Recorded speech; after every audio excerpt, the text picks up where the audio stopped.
अस्सलाम वालेकुम व्यूअर्स, आज पिनटेक्स वाला फ्रॉक की कटिंग और स्टिचिंग आपके साथ शेयर करूंगी। तो उसके लिए आपने लेंथ उतार लेनी है और फ्रंट साइड पे निशान लगाने हैं, बैक साइड हमने सिंपल एयर लाइन रखनी है। तो सबसे पहले मैं यहाँ पे आधा इंच पे एक निशान लगाऊंगी, क्योंकि जब हम इसे ओपन करेंगे तो ये 1 इंच हो जाएगा। उसके बाद 1 इंच पे निशान लगाऊंगी, इसी तरह मैं 1-1 इंच पे निशान लगा दूंगी।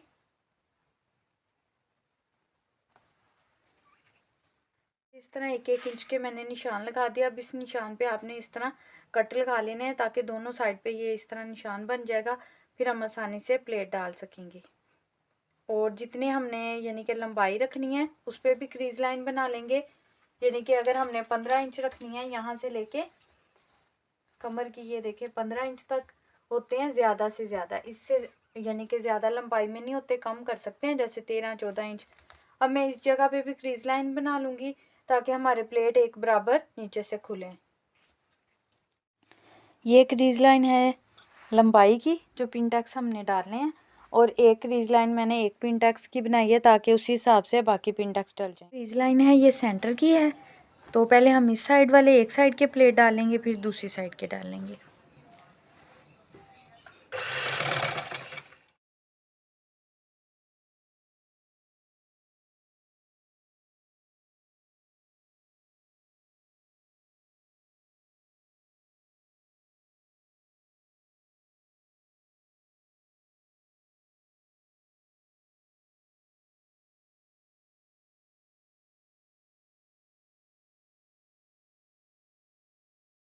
कि इस साइड पे मैंने 5 प्लेट डाल ली।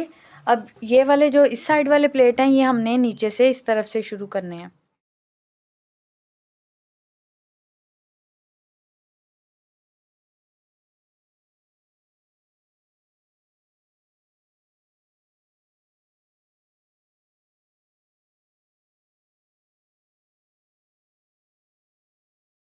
ये जी पिनटेक्स कुछ इस तरह आ जाएंगे। अब इसे प्रेस कर लेंगे और इनकी कटिंग करेंगे। कि बैक को मैंने नीचे बिछा लिया, ऊपर फ्रंट को बिछाया, और ये इतना फ़र्क आएगा ऊपर से, लेकिन नीचे से हमने कोने बराबर रखने हैं घेर वाले हिस्से से। अब ऊपर से आपने तीरे और शोल्डर की इस तरह मेजरमेंट करके निशान लगा, इस तरह आपने तीरे और शोल्डर के इस तरह निशान लगा लेने हैं, और ये सिलाई का मार्जिन छोड़ देना है, और यहाँ से आपने इसको कटिंग कर लेना है। ये देखिए नीचे से आपने ये कोने इस तरह रखने हैं।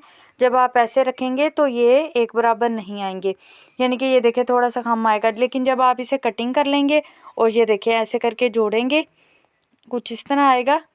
अब मैं इसकी पहले ये साइड वाली कटिंग कर लूँ, फिर आपको इसकी यहाँ से कटिंग बताऊँगी। देखिए जी कटिंग होगी। यहाँ पे आपने कट लगा लेना है ताकि सिलाई लगाते वक्त मुश्किल ना हो। और यहाँ से आपने चेस्ट जितनी है उतनी ही रखनी है, और यहाँ से आपने यहाँ तक 7 इंच पे एक निशान लगा लेना है, और इसकी कोई फिटिंग नहीं होगी।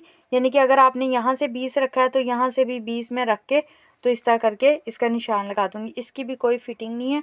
हाँ, अगर आप फिटिंग करना चाहते हैं तो फिटिंग वाली आप इस तरह शेप दे दें इसको, यानी कि 18 इंच का निशान लगा के तो इसको इस तरह शेप दे के तो ये सिलाई इस तरफ आ जाएगी। यहाँ से मैं 3.5 इंच पे निशान लगाऊंगी, और ये 3.5 इंच की मैं यहाँ से कटिंग करूँगी, यानी ये कोने की।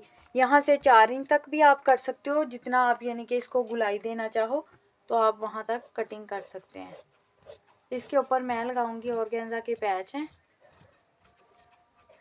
घेरे के ऊपर आप फोल्ड कर लें या लेस वगैरह लगा लें।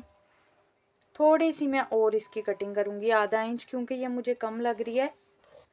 हमें ये कोना ज़्यादा ऊंचा चाहिए, यानी गुलाई में चाहिए इस तरह। अब हमने बिल्कुल वैसे ही में आपने नेक कटिंग करके तो वो बना लेना है इसका। उसके बाद लेस लगा के तो बटन वगैरह लगा लेंगे, क्योंकि आप माशाल्लाह से खुद समझदार हैं। ये छोटी छोटी चीज़ें यानी कि मैंने वीडियो में शामिल करना ज़रूरी नहीं। देखिए पिनटेक्स मैंने डाल लिए, ये सेम उसी तरीके से पिनटेक्स आगे जिस तरह हमने थंबनेल में दिखाया है। तो लेकिन उन्होंने ये लेस दी हुई थी और ये दिए हुए हैं, ये हम यहाँ पे इस तरह लगाएंगे, और लेस को भी मैं इसी तरह गले के साथ साथ लगाती हुई इस तरह लेस को भी इधर लगा दूंगी। फ्रॉक हो चुका है रेडी। हल्की फुल्की सी इसमें हल्की सी गैदरिंग आ रही है, ज़्यादा नहीं है। तो ये पहना हुआ बहुत ही खूबसूरत लगता है। और इसके बॉटम में मैंने इस तरह पैच लगाए हैं। वीडियो अच्छी लगे तो प्लीज़ लाइक और चैनल को सब्सक्राइब कीजिएगा। मिलते हैं अगली वीडियो में, तब तक के लिए अल्लाह हाफिज़।